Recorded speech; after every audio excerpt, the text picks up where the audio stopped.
아멘. 여러분, 성경을 묵상하다 보면은 하나님께서 우리를 얼마나 사랑하시는지를 알 수가 있습니다. 변함없이 어제나 오늘 내일 우리에게 손을 내미시고 우리의 눈물을 거두시고 우리의 삶을 인도하기 원하시는 분이 바로 하나님이십니다. 우리는 그 하나님의 사랑을 오늘도 입고 그 하나님의 사랑 때문에 살고 있어요. 그런데 많은 사랑을 입었지만 우리는 여전히 하나님의 그 따뜻한 사랑을 가벼이 여기고 등을 돌리고 하나님의 사랑을 우습게 여길 때가 있습니다. 하나님은 여전히 우리에게 손을 내미시는데 우리는 여전히 등을 돌립니다. 하나님은 할 수만 있으면 우리의 삶을 인도하고 해결하기 원하는데 우리는 그 하나님의 그 사랑을 믿지 못하고 의심할 때가 많습니다. 그러다가 하나님은 계속 여전히 우리에게 도와줄게, 너와 함께 할게, 너의 인생을 책임져 줄 거라고 우리에게 말씀을 해 주십니다. 여러분 그거 아십니까? 하나님은 우리가 생각한 것 그 이상 참 좋으신 분이십니다. 복음성가 이 짧은 가사에 좋으신 하나님, 좋으신 하나님, 그 옛날 찬양이 있잖아요. 정말 하나님 좋으신 하나님이요. 근데 우리가 생각한 것 그 이상 너무 귀하고 너무 좋으신 하나님이십니다. 그 하나님은 우리를 부르셨고 우리를 실망시킨 적 없고 우리의 모든 삶을 가장 좋은 길로 가장 완전한 방법으로 우리의 삶을 인도하기 원하시는 말 그대로 좋으신 하나님입니다. 송경미 목사님의 그 찬양 중에 하나님의 부르심이라는 아름다운 찬양이 있습니다. 이 찬양에는 이렇게 가사가 되어 있죠. 하나님의 부르시면은 후회함이 없네. 내가 이 자리에 선 것도 주의 부르심이라. 하나님의 부르시면은 결코 실수가 없네. 나를 부르신 하나님의 신실하심을 나는 믿네. 여러분, 하나님은 우리를 부르셨어요. 그리고 우리를 부르실 뿐만 아니라 하나님은 신실하게 우리의 삶을 인도하기 원하고 우리를 부르신 하나님은 여전히 우리의 삶을 부름하시기 원하십니다. 그 하나님은 우리를 부르시고 우리에게 놀라운 계획을 예비하시고 우리가 죄를 범해도 회개할 기회를 주시고 돌이키면 더 많은 사랑을 줄 계획을 갖고 계십니다. 그 하나님은 우리를 택하고 우리에게 축복을 베풀 계획을 세우심에 대해서 정말 후회하지 않습니다. 하나님이 여러분을 선택한 거 후회하지 않아요. 근데 우리는 어떻습니까?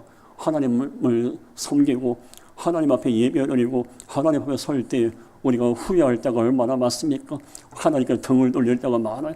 하나님이 우리를 부르신 이유는 우리가 은혜를 베풀고 삶을 인도하기 원하는데 우리는 계산을 앞세워서 하나님을 대할 때가 얼마나 많습니까? 이 가사의 두 번째 이렇게 기록되어 있어요. 작은 나를 부르신 뜻을 나는 알 수 없지만 오직 감사와 순종으로 주의 길을 가리라. 때론 내가 연약해져도 주님 나를 도우시니 주의 놀라운 그 계획을 나는 믿으며 살리. 여러분, 작은 나, 우린 작은 존재예요. 그러나 나를 하나님 부르셨어요. 부르신 그 뜻을 우리가 알 수가 없어요. 또한 내 인생 가운데 많은 일들이 일어나는 것도 알 수가 없어요. 왜 사고를 만나고 왜 내가 어려움을 만나고 내가 기도하는 사람인데 왜 이런 고통이 임했는지 알 수는 없지만 그 가운데 분명한 것은 하나님의 놀라운 뜻이 계심을 우리 믿을 수 있어야 돼요. 오직 감사와 순종으로 그의 길을 가니라. 우리가 삶이 어떻게 진행되느냐에 우리를 부르신 하나님은 좋으신 분이기 때문에 우리의 삶을 책임져 줄 거 믿고 우리는 감사와 순종으로 우리에게 주어진 길을 한 발 한 발 걸어갈 수 있어야 돼요. 때론 내가 연약해져도 주님 나를 도우시니 주의 놀라운 그 계획을 나는 믿으며 살리. 주의 놀라운 그 계획을 나는 믿으며 살리. 여러분, 우리가 하나님을 믿고 하나님이 나의 삶을 인도할 거라 믿고 살아가는 이가 있는가 하면 여전히 불신하고 의심하며 무너지는 인생이 있어요. 우리는 그 계획을 나를 향한 놀라운 계획을 예비하신 하나님의 사랑을 믿으며 갈 수 있어야 돼요. 그래서 마지막 가사는 이렇게 되어 있어요. 날 부르신 뜻 내가 생각보다 크고 내 생각보다 크고 날 향한 교회 나의 시여로 측량 못하나 가장 좋은 길로 가장 완전한 길로 오늘로 날 이끄심을 믿네. 여러분, 하나님은 가장 좋은 길로 가장 완전한 길로 우리를 이끄시는 분이십니다. 계산하지 않고 놀라운 방법으로 우리의 삶을 놀랍게 완전한 길로 그동안 경험하지 못한 길로 우리를 인도하고 함께하기 원하시는 분이 하나님이십니다. 그 하나님은 여러분과 저를 위해서 놀라운 계획을 예비해 놓고 있음을 우리가 믿을 수 있어야 돼요. 오늘 성경에 보면 하나님은 이스라엘 민족에게 가장 좋은 길로 가장 완전한 길로 늘 인도하기 원했어요. 한없는 은혜를 베풀기를 원했고 이스라엘 민족의 삶을 책임지기를 원했고 이스라엘 민족이 그 죄를 범했지만 그래도 그들을 품기를 원했어요. 그러나 이스라엘 민족은 가장 완전한 길로 가장 좋은 길로 인도하기 원하셨던 하나님의 사랑을 거부하고 끝까지 음란하고 우상을 숭배하고 하나님이 원한 하나님이 보내신 에레미야뿐만 아니라 많은 주의 정도의 말씀을 귀담아 듣지 않습니다. 결국 하나님은 그 이스라엘 민족을 나는 이 이스라엘 민족을 가장 완전한 길로 가장 좋은 길로 인도하기 원하고 놀라운 축복의 계획을 예비해 놓았는데 끝까지 나를 등 늘리고 배신하고 저 죄악에 있는 백성들을 하나님은 돌이키기 위해서 어쩔 수 없이 회개할 기회를 놓쳐버린 백성들을 바벨론에 의해서 멸망시켜버리고 70년 동안 포로 생활 고난의 세월을 보내게 합니다. 오늘 에레미야는 그 70년 동안 바벨론에서 고통 가운데 있는 이스라엘 민족에게 하나님은 그래도 가장 완전한 길로 가장 좋은 길로 너의 삶을 인도할 거라고 계속해서 희망의 메시지를 전하고 있습니다. 그래서 여러분 오늘 에레미야 19장을 읽었는데 에레미야 19장에는 5가지 하나님의 명령이 기록되어 있어요. 첫 번째는 집과 과수원을 만들어 살라 5절에 나와요. 그리고 자녀들을 낳고 번성하라고 6절에 나옵니다. 자, 여러분 한번 생각해 보세요. 나라가 멸망당했어요. 바벨론으로 비참하게 포로로 잡혀갔어요. 자유를 빼앗기고 인권을 유린당했어요. 어떻게 살아갈 방법이 없는 겁니다. 예전에 우리 일제시대에 일제에게 짓밟히고 36년당 고통의 세월을 보낸 것처럼 이스라엘 민족도 삶의 고난 그 자체였습니다. 그런데 하나님은 그런 백성들에게 집과 과수원을 만들고 살라, 자녀들을 낳고 번성하라고 전혀 받아들이기 어려운 말씀을 하십니다. 왜 이런 말씀을 했을까요? 이유는 한 가지예요. 비록 너희가 나라가 멸망하고 포로 생활하고 있지만은 그러나 내가 반드시 너희가 회개하고 돌이키고 내게 돌아올 것이라 믿기에 너희가 회개하고 돌아오면 다시 바벨론의 모든 생활을 정리하고 이스라엘로 돌아올 수 있도록 나는 계획을 준비하고 있으니 그 날을 믿음의 날을 보고 희망의 날을 바라보고 지금 포로가 되었다고 주저앉지 말고 비록 지금 어려운 중에 있을지라도 그러나 이 절박한 이 상황 속에서는 집과 과수원을 만들며 살라, 자녀들을 낳고 번성하라. 뭐예요? 주저앉지 말란 얘기예요. 비록 포로 생활하고 있지만 인권은 유린당하고 비참한 삶을 살고 있다는 이 처참한 현상만 바라보고 주저앉지 말고 고개를 돌고지 말란 얘기예요. 내가 너에게 예비한 희망의 날을 바라보고 지금 집과 과수원을 만들어서 주어진 삶의 최선을 다하라는 하나님의 말씀입니다. 어리석은 자는 조금만 역경이 찾아오면 너무 쉽게 주저앉습니다. 믿음이 없는 사람은 조금만 어려움이 찾아오면 삶을 내려놓습니다. 하나님이 원하는 방법이 아니에요. 하나님은 분명히 비록 나라가 멸망하고 포로 생활 중에 있는 백성들에게 낙심하라, 포기하라 이런 말씀하지 않았어요. 주저앉지 말고 죽을 것 같은 그 자리에서 집과 포로 가수원을 만들면서 일상생활을 유지해 나가나 주저앉지 말라고 분명히 말씀하고 있습니다. 하나님은 우리에게는 말씀합니다. 주저앉지 마라. 일상 속에 최선을 다하며 삶을 살라고 우리에게 말씀하고 있어요. 그리고 세 번째가 엎드려 기도하라 7절에 나와요. 그리고 네 번째가 거짓 영들에게 속지 말라 8절에 나옵니다. 엎드려 기도하라 거짓 영들에게 속지 말라. 하나님은 왜 이 말씀을 하셨을까요?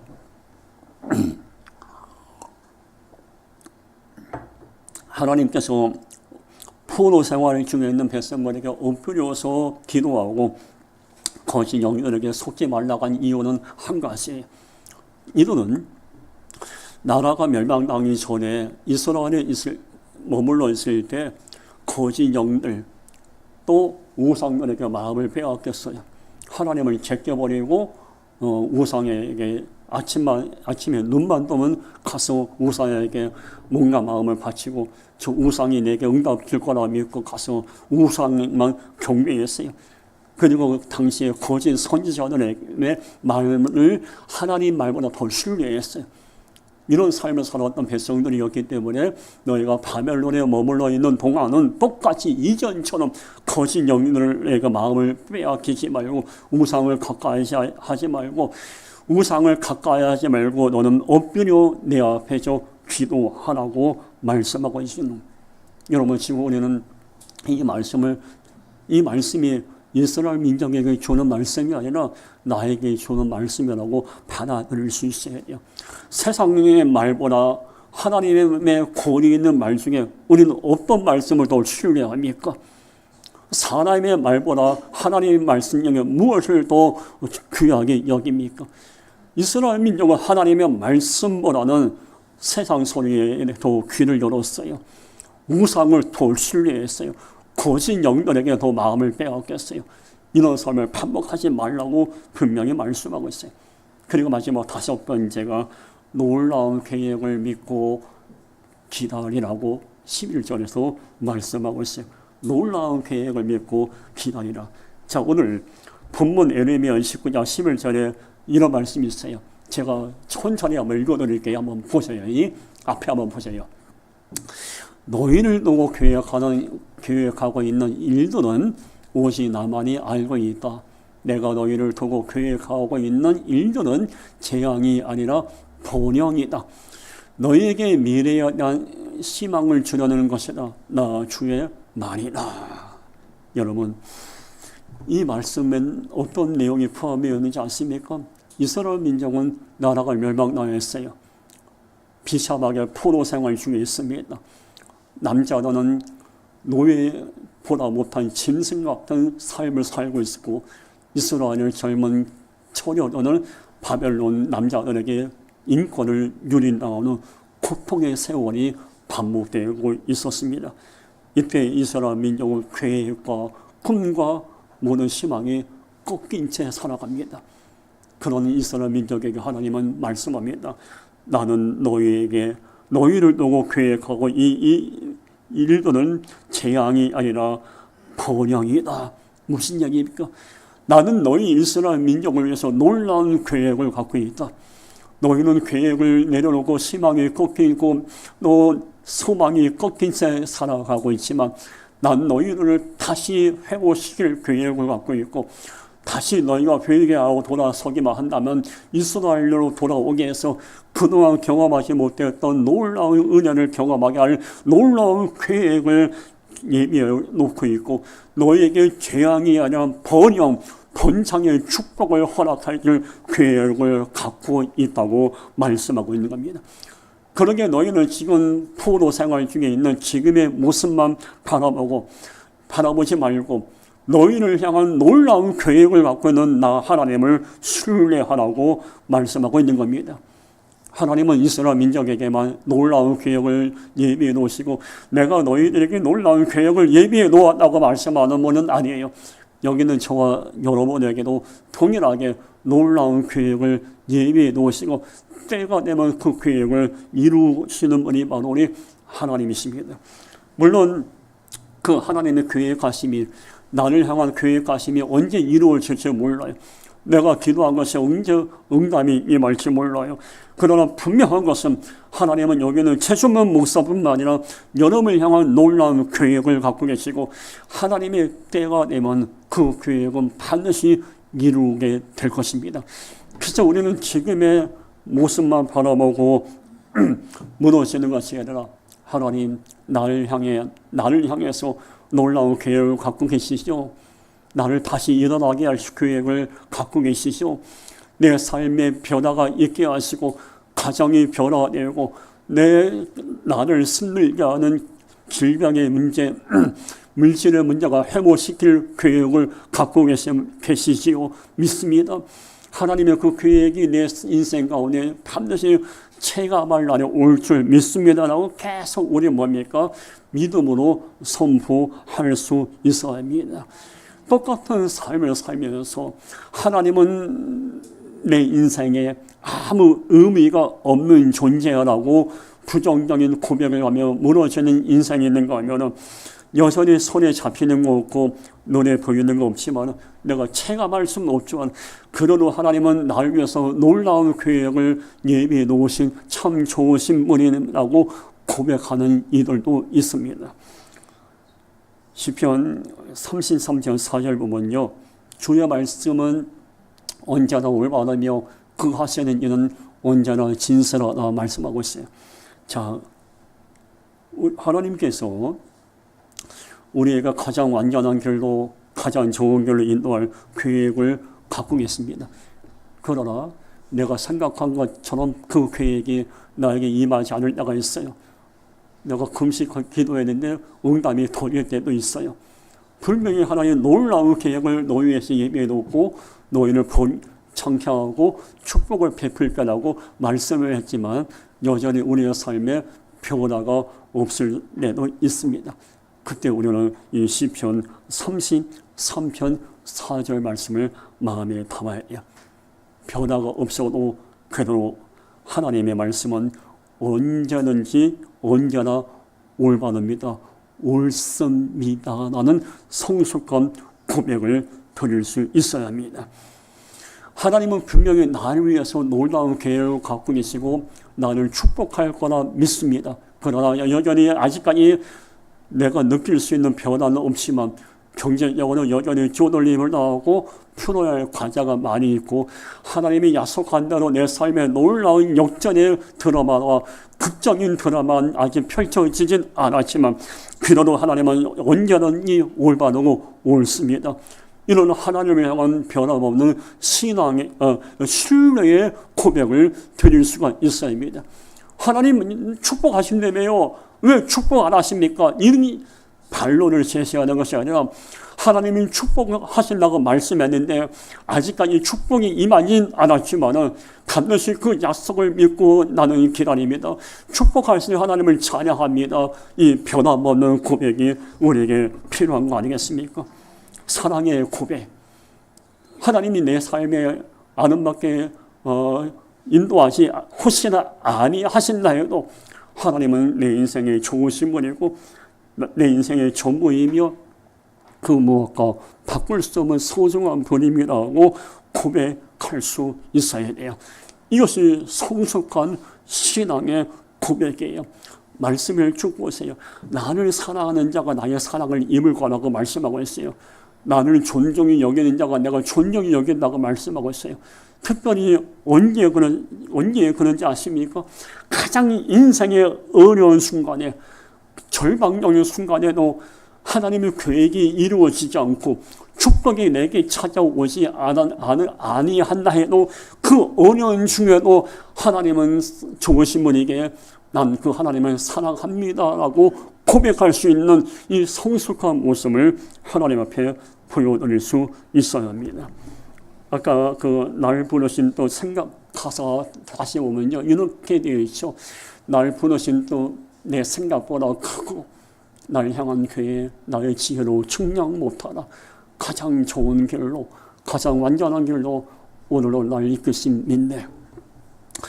이 찬양을 작곡 자사하신 분이 송경미 목사님이죠. 이분이 은혜라는 찬양도 만드셨고 너무 아름다운 찬양을 많이 작곡했어요. 2년 전에 단일길에 나오셔서 말씀을 전하신 참 좋은 부분입니다. 이번에 가장 좋은 길로 가장 완전한 길로 오늘로 날 이끄심을 믿네. 이게 이 송경미 목사님이 아무 문제도 없고 편안하게 맞는 작품이 아니에요. 여러분 다니엘 기도에 이번에 간증을 들으면 알지만 어릴 때 태어날 때 불우한 가정에서 부모의 사랑도 받지 못하고 제가 다 말씀 못 드리지만 송경미 목사님도 자살할 수밖에 없는 그런 절박한 순간을 참 많이 만났어요. 부모의 사랑 못 받았어요. 손가락질 나오고 다 말할 수 없는 상처와 아픔이 많으신 분이었어요. 그분이 그 아픔에 매이지 않고 듣고 일어나서 고백한 찬양이 바로 이거예요. 가장 좋은 길로, 가장 완전한 길로 날 이끄심을 믿는다고 고백하고 찬양을 만들었어. 여러분, 그 하나님이 물질을 막 때려 부어주고 만나와 미추라의 축복을 부어주고 건강을 회복시켜 주시고 또 질병이 물러가고 애들 공부 잘하고 남편 돈 잘 벌어 와야만이 하나님은 좋으신 분이고 하나님은 위대하신 분이고 완전하신 분입니다. 이렇게 고백을 해야 하겠습니까? 진정한 사랑의 고백은 가장 힘들고 가장 고통스러울 때 하나님께 올리는 사랑의 고백입니다. 여러분, 누군가에게 사랑의 고백을 받아본 적 있습니까? 난 당신을 믿어. 당신은 귀한 사람이야. 당신은 존귀한 자야. 누군가의 이 사랑의 고백을 받아본 적 있습니까? 그 고백을 받을 때 얼마나 감동이 됩니까? 저는 예전에 다 저를 믿지 못하고 이렇게 등 돌릴 때 오히려 오직 딱 한 사람, 저를 난 당신을 믿어요. 당신을 중심을 믿어요. 개척 나갑시다 하고 저에게 끝까지 사랑의 고백을 해줬던 사람이 한 분 계십니다. 바로 우리 아내예요. 나는 당신의 헌금을 교회 재정을 횡령하지 않았다고 난 믿어요. 여러 가지 들려올 때 우리 아내는 끝까지 저에게 사랑의 고백을 했어요. 어떻게 행동을 처했기에 이런 일이 있게 됐어요. 한마디 저에게 손가락질 하지 않았어요. 내가 당신 만나고 6개월 만에 당신 성경 읽고 교회에서 이런 일 읽고 난 당신 안 만났으면 간호부장 내가 읽고 편하게 먹고 살 수 있었는데 당신 만나서 이게 뭐야 이런 말도 하지 않았어요. 당신이 원하는 대로 개척 나갈게요. 당신 믿습니다. 사랑의 고백을 끊임없이 저에게 주었어요.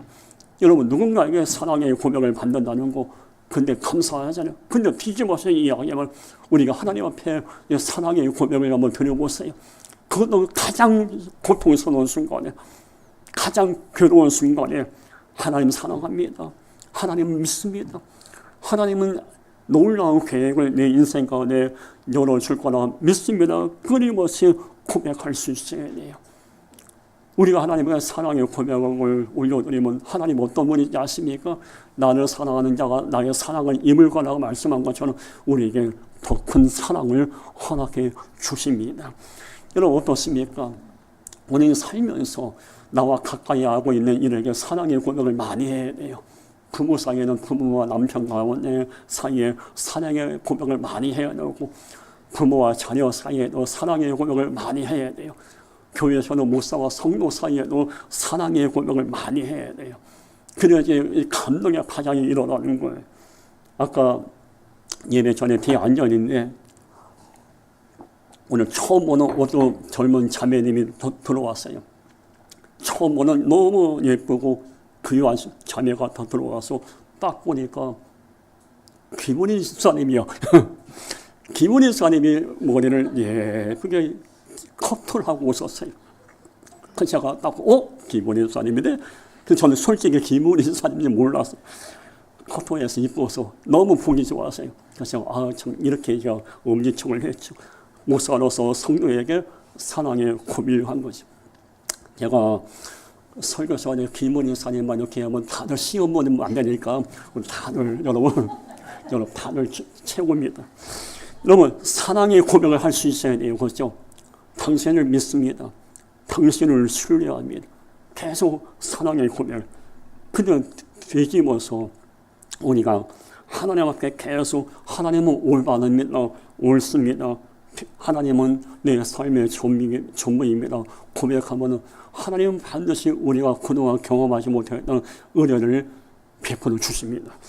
요한계시록 15장 3절 주 하나님 곧 전능하신 이시요 하시는 일이 크고 놀라우시도다. 만군의 왕이시요 주의 길이 위롭고 참되시다. 자, 볼까요? 요한계시록 15장 3절에 분명히 말씀입니다. 하나님은 크고 놀라우신 분이라. 뭡니까? 나에게, 여러분에게 놀라운 계획을 지금 준비하고 계시고 진행 중에 계시다는 얘기예요. 그러면 그 하나님이 나를 향해서 놀라운 계획을 진행하고 있음을 믿고 그 하나님을 온전히 신뢰할 수 있어야 돼요. 근데 우리는 여전히 도마처럼 의심할 때가 많아요. 도마가 예수님의 옆구리에 손목을 보고 만져야 믿겠다는 것처럼 하나님 정말 나를 축복하실 건가요? 의심할 때가 많아요. 하나님 내 삶에 변화가 없는데요. 하나님 이럴 수가 있어요? 불신할 때가 많아요. 이럴 때 사탄은 그런 날 보고 바수를 치며 춤을 춰요. 우리 어떤 일인지 사탄이 날 보고 바수를 치고 춤을 추게 하는 일이 없어야 돼요. 분명히 여러분 성경에도 기록되어 있고 우리 주변에 보면요 수많은 역경과 고난을 이겨냈던 이들은 다 어떤 존재자십니까? 하나님은 크고 놀라우신 분이라고 사랑의 고백을 드렸던 이들입니다. 사랑의 고백이 흔들림이 없던 사람분이에요. 은혜를 받기 원하십니까? 물질의 축복받기 원하고 정말 자녀들이 잘되기 원하고 여러분이 원하는 대로 요한 3서 2절처럼 영혼이 잘되고 범사가 잘되고 강건하기 원한다면요 하나님께 대한 사랑의 고백에 흔들려서는 안 돼요. 끝까지 사랑한다고 할 수 있어야 돼요. 끝까지 하나님은 내 인생의 전부입니다. 하나님은 옳습니다 하고 고백할 수 있어야 돼요. 결국 하나님은 내 인생을 책임져 줄 거라고 무한 신뢰의 고백을 올려드릴 수 있어야 합니다. 하나님 도대체 왜 이러요? 이 고백 좀 멈추세요. 하나님 이러면 안 됩니다. 이런 절망에서는 멈추고 하나님은 좋으신 분이 있습니다. 하나님은 위대하신 분. 여러분 그런 말이 있죠. 빼도 박도 못하게 한다는 말이 있죠. 빼도 박도 못하게 한다는 말이 있어요. 예전에 우리 아이를 하원이 하영이 내리고 이마트 갔는데 애들이 저한테 그래요. 아빠 오늘 장난감 사줄 거죠? 장난감 사줄 거라 아빠 나 믿어요. 장난감 사줄 거죠? 계속 장난감 사줄 거라고 이렇게 막 쌍의를 보내요. 하원이가 하영에게 아빠는 우리에게 장난감 사줄 거야. 하영이도 언니한테 그래요 언니 아빠는 우리에게 장난감을 사줄 거야. 지들끼리 내 앞에서 막 주고받으니까 아빠가 그걸 놓고 빼도 박도 못하는 거예요. 애들이 지 아빠인 내가 장난감을 사줄 거라 믿고 계속 고백하고 나를 유심히 쳐다보는데 빼도 박도 못하고 사줄 수밖에 없는 거예요. 여러분 무엇을 얘기하는지 아십니까? 제가 하은이 하영이 얘기를 하는 게 아니에요. 여러분 우리의 인생도 정말 욥기서 5장 9절처럼 헤아릴 수 없이 큰 일을 행하고 귀한 일을 셀 수 없이 행하는 하나님의 은혜가 임하기 원한다면 하나님의 빼도 박도 못하게 계속 무한 믿음의 고백을 해야 돼요. 하나님이 주실 것이요. 빌립보서 4장 19절처럼 모든 쓸 것을 채우신다 했는데 채워줄 거라 믿습니다. 하나님 아예 빼도 박도 못하게 계속 하나님께 믿음의 고백, 사랑의 고백을 할 수 있어요. 그래야 하나님 역사하십니다. 하나님은 나라가 멸망한 백성들에게 계속 내가 너희에게 놀라운 계획을 갖고 있다고 에레미야를 통해서 희망의 메시지를 전합니다. 그러면서 에레미야 29장 19절에서 그러면 너희가 이런 축복을 받기 위해서는 한 가지 해야 할 것이 있다.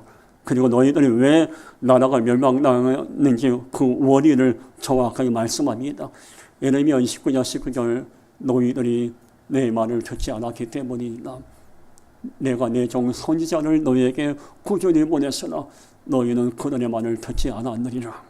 하나님은 지금 이스라엘 민족에게 나라가 멸망당한 이유는 분명히 말합니다. 너희가 놀라운 계획을 준비하고 가장 좋은 길로 가장 완전한 길로 내가 너희 인도할 거란 내 말을 듣지 않았기에 그리고 난 다음에 회개조차 하지 않았기에 나라가 멸망당했음을 말씀하고 계십니다. 너희들이 내 말을 듣지 않았기 때문이라. 뭡니까? 이제 비록 늦었지만은 나라가 멸망나지만은 그러는 난 너희들에게 가장 좋은 길로 가장 완전한 길로 인도하기 원하는데 그 은혜를 경험하기 원한다면 이제는 내 말을 거역하지 말고 내 말을 귀를 듣고 내 말에 순종하고 내가 말한 대로 내 이끄심에 순종하는 말씀이에요. 여러분, 이 말씀을 우리가 마음에 담아요. 너희들이 내 말을 듣지 않았기 때문이니라. 하나님은 이스라엘 민족뿐만 아니라 우리에게 계속 말씀을 줘요. 오늘 보니까 내 종 선지자들 너희 위에 꾸준히 보냈으나 너희는 그들의 말을 듣지 않았느니라. 여호와의 말씀이니라. 하나님은 이스라엘 민족뿐만 아니라 우리에게도 주의 종들을 통해서 말씀을 주신 때가 있어요. 또한 여러 가지 다양한 방법으로 우리에게 말씀을 주실 때가 있어요. 그 말씀의 핵심은 뭔지 아십니까? 도와줄게, 회복시켜줄게, 일어나게 할게, 반드시 삶을 방패가 되어줄 때는 축복의 말씀이에요. 그리고 또 다른 각도에서는 우리가 잘못된 길로 가면 회개하라, 내 앞에 올바로 서라는 하나님의 경고의 말씀이 있어요.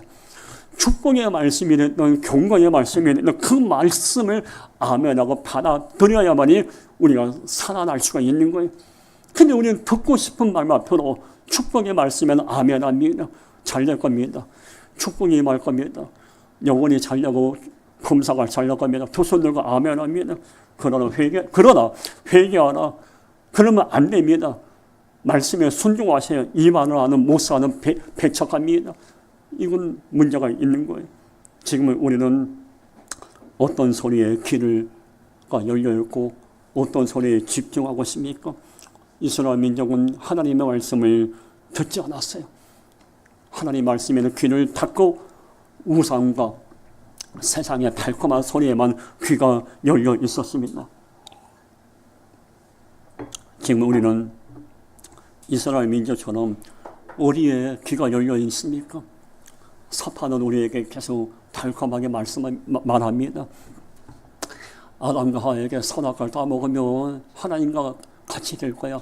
달콤하게 유혹의 말을 하듯이 우리에게는 말씀합니다. 주일날 너 일주일 힘들고 어려운데 집에서 편히 쉬어. 가고 싶은 데 가고 먹고 싶은 데는 다 먹고 하고 싶은 거 다 해. 괜찮아. 사탄은 우리에게 계속 이런 달콤한 소리를 계속 들려줍니다. 어려운데 주저앉아도 괜찮지 뭘. 꼭 그렇게 예수 믿어도 되냐. 우리에게 계속 이런 유혹의 소리를 들려오게 합니다. 그 사탄이 주는 소리에 우리가 무방하게 넘어지면 인생이 무너져요. 사탄의 소리에 귀를 닫아버리고 우리는 오직 하나님의 소리에 귀가 열려야 돼. 진짜 하나님 나에게 말씀하옵소서. 내가 어떻게 살아가야 할지, 내가 무엇을 해야 할지 말씀하옵소서. 지금 이 상황을 어떻게 하면 감당할 수 있기에 분명을 주옵소서. 말씀하옵소서. 기도한다면 하나님 우리에게 말씀을 주실 거예요. 그래서 예레미야 29장 20절에서 그러므로 내가 예루살렘에서 바빌론으로 쫓아보낸 너희 포로라. 이제 너희는 모두 나야 주의 말을 들어라. 이 뭔 얘기일까요? 나는 너희들에게 가장 좋은 길로 인도하고 놀라운 계획을 예비하고 왔는데 너희는 포로 생활 중에도 여전히 내 말을 듣지 않고 여전히 불신하고 있고 여전히 우상에게 마음을 빼앗겼는데 이제라도 나 주의 말을 듣고 회개하고 내 앞에 돌아서란 얘기야. 그리하면 내가 너희를 정말 가장 좋은 길로 완전한 길로 인도하시겠다는 약속입니다. 자, 여기 빨간 것이 이제 나 주의 말을 들어라. 이걸 쉽게 얘기하면 뭐니까 이제라도 내 말씀에 순종하라는 얘기예요. 이제라도 내 앞에 엎드리라는 얘기예요. 오늘 설교 제목이 이제라도 돌아서게 하소서입니다.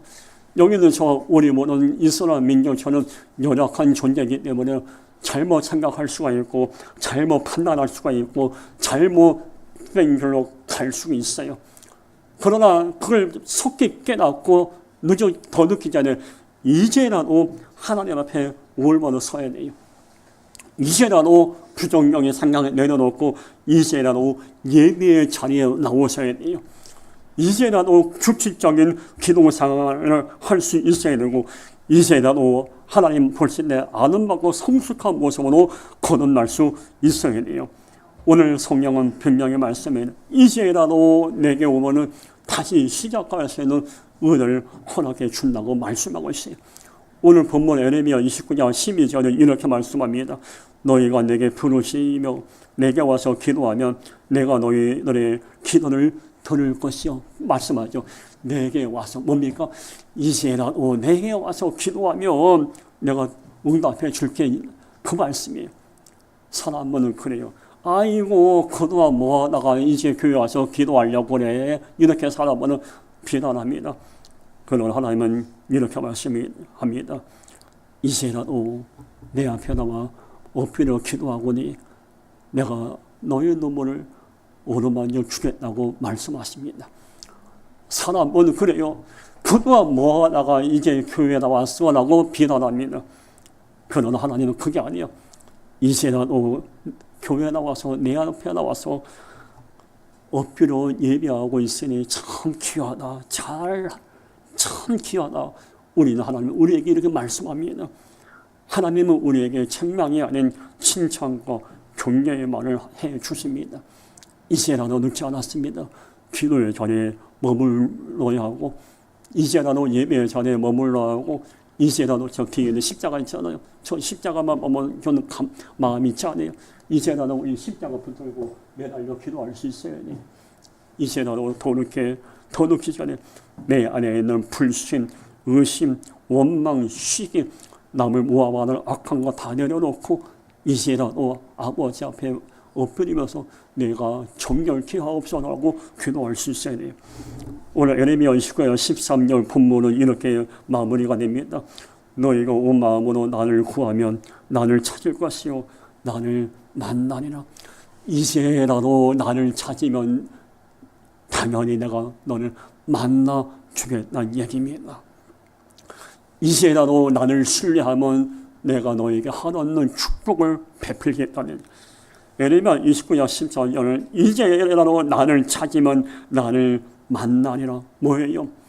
그동안 너희들의 삶을 불신과 원망과 나를 거역한 삶이었지만 이제라도 내가 너희의 삶을 어떻게 인도하고 진행하든지 간에 나를 신뢰하라는 말씀이에요. 여러분 아까 말씀을 했지만 오늘 설교 제목이 이제라도 돌아서게 하소서입니다. 여러분 더 늦기 전에 내가 돌아서야 할 것이 뭔가 같이 한번 생각해보고 정리하고 내려놓고 이제라도 하나님 앞에 올바로 엎드시기 바랍니다. 반드시 은혜가 임할 것입니다. 우리 시간에 치유 기도하겠습니다. 몸이 아프신 분들 아픈 곳을 서놓고 마음이 아프신 분들